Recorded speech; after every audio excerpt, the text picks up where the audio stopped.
This week I have been watching several videos, as I usually do, but some gave me pause for thought, and I want to tell you why.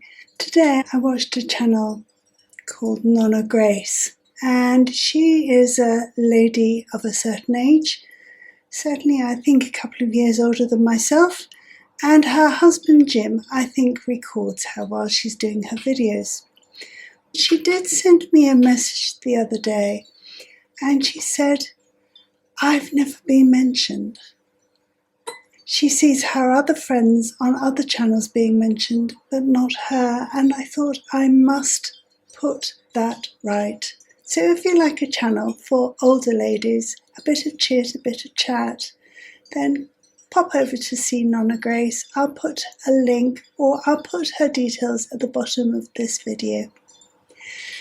The other video I watched the other day that really did make me think a lot was the video that Julie from the Temple of One had put on her thumbnail, and it said dumped and then a big arrow to her. And I thought, oh, I wonder what this is about. So I clicked on it, and she was the dumper. Now, I have been dumped once in my life by the first solicitor I went out with, and he dumped me just before Christmas. He gave me not a new Bose sound system, but his old one, because I suspect he was buying himself a new one, and he went into one great big spiel about why he was dumping me and why just before Christmas, and that his previous girlfriend was coming over from South Africa. And I thought, oh goodness, that must have been really difficult for you to know how you can get around it and talk me out of being here. So I said, I absolutely understand. And yes, of course, you must see if you can give it another go. But she stayed with him for, I think, 6 weeks. They went to Paris. He clearly has no imagination, because he took her to all the same places that he'd taken me the year previously. And then as soon as he had left her at the airport, he texted me, which I thought was interesting. Anyway, I digress.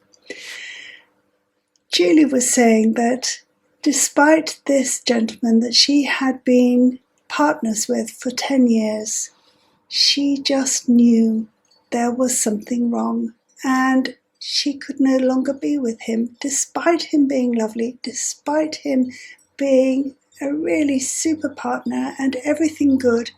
There was something that was missing. And you know what? Sometimes it doesn't matter how lovely a person is if you're just not that into them.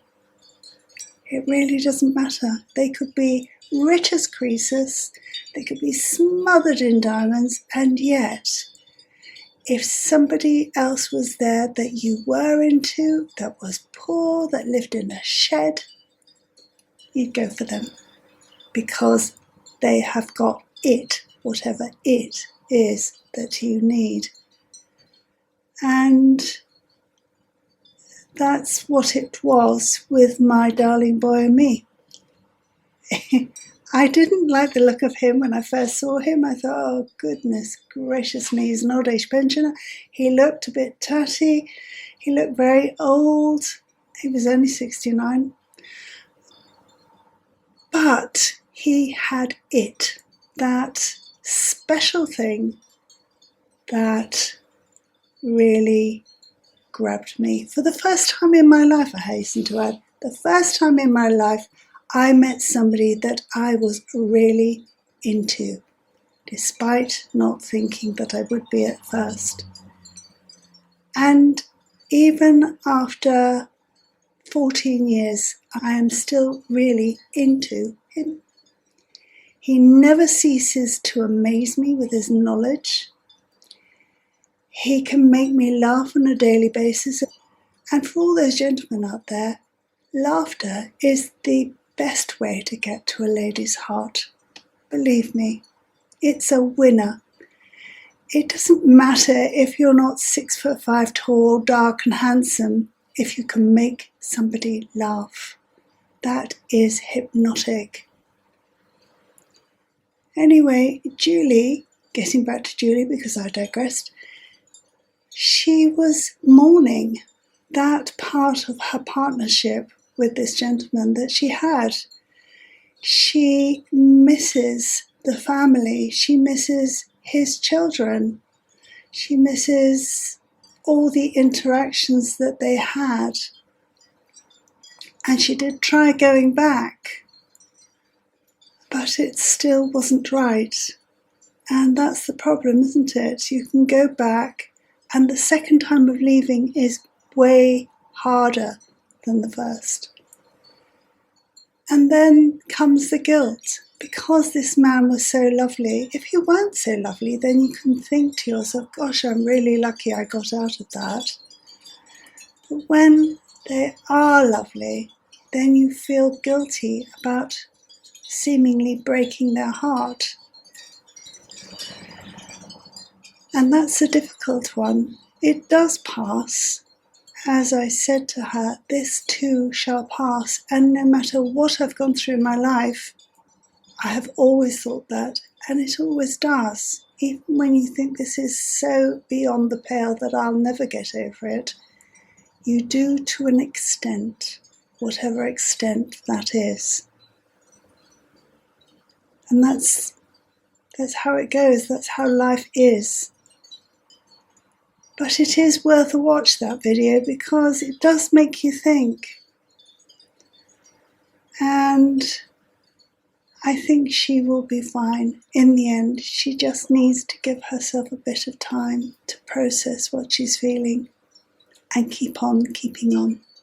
And the other thing I watched the other day, which I put into action today, was Kentucky Life with Debbie. Now, I watched her, and she has a real chatty channel. And at the end of most of her videos, she has a funny story. Now, the stories are hilarious. They're not her stories. They are stories that she has found somewhere, but they are often hysterical. Anyway, yesterday she was talking, I think it was yesterday I watched it, she was talking about a blouse that she'd got lipstick or makeup on. And she tried all sorts of things, this beautiful white blouse that she tried to get this makeup stain out of. And then, well, I wrote into her and said, have you tried Murphy's oil floor cleaner? Because that's an amazing weapon to have in your stains removal arsenal for getting out paint and things like that. And I've used it often because my granddaughter Lily is an absolute mud magnet, and she is forever sending me clothes that have been stained with this, that and the other and goodness knows what else, and hoping that I will get the stains out. Now, Debbie said she got a message from somebody else about a washing soap called Fell's Naphtha. And I thought, oh, I bet you can only get that in the United States. But, you know, I did find it. Apparently in America it used to be $2. In England it was £9 something, £9.39 for 2 big bars. And honestly, these bars are, you know, about 5 inches long and about 2 inches thick, so it'll last me forever. But I thought, I'm going to try that on 2 t-shirts of Jack's that have got what I think looks like splashes of water that's had car oil in them. I don't know what it is, but, you know, I've tried everything on it. So the soap arrived today, and I thought, right, the soap arrived yesterday, and today, whilst I was ironing, I found the t-shirt. I started ironing it, and then when I turned it over, I realised that this was one of the t-shirts that had all these stains up the front, and that really does get on my pip. You know, you only find the stains after you've ironed 90% of the garment. So I thought, I know what I'll do. I'll try that Fell's naphtha soap on it. So I went downstairs and I started scrubbing it and rubbing it and nearly rubbed my skin away with this soap. And then I got the scrubbing brush out and I rubbed it and I left it for 20 minutes and I went back and it was still there. So I thought, well, oil, maybe alcohol, isopropyl alcohol might get that out, dissolve it. So I soaked it in that. Didn't work. So right now I've got it soaking in chlorine-free bleach. And I'm going to see if that gets it out. But if it doesn't, you know, I don't know what else I can do. I'm just going to have to think, well, that's one that's ruined and, you know, I failed. I was looking at my feed today and yesterday, and I have noticed the amount of miserable thumbnails there are out there. I look at them and I think, wow, does misery sell? Are doom-laden thumbnails more popular than cheerful ones? I don't know. But practically every thumbnail that I saw in my feed had the same feeling about it. And I thought, I had to cull a whole load of things that were coming through on my feed just so that I wouldn't get the same dull selection tomorrow or every time I refresh the feed. Have you noticed that? What do we do? I don't know.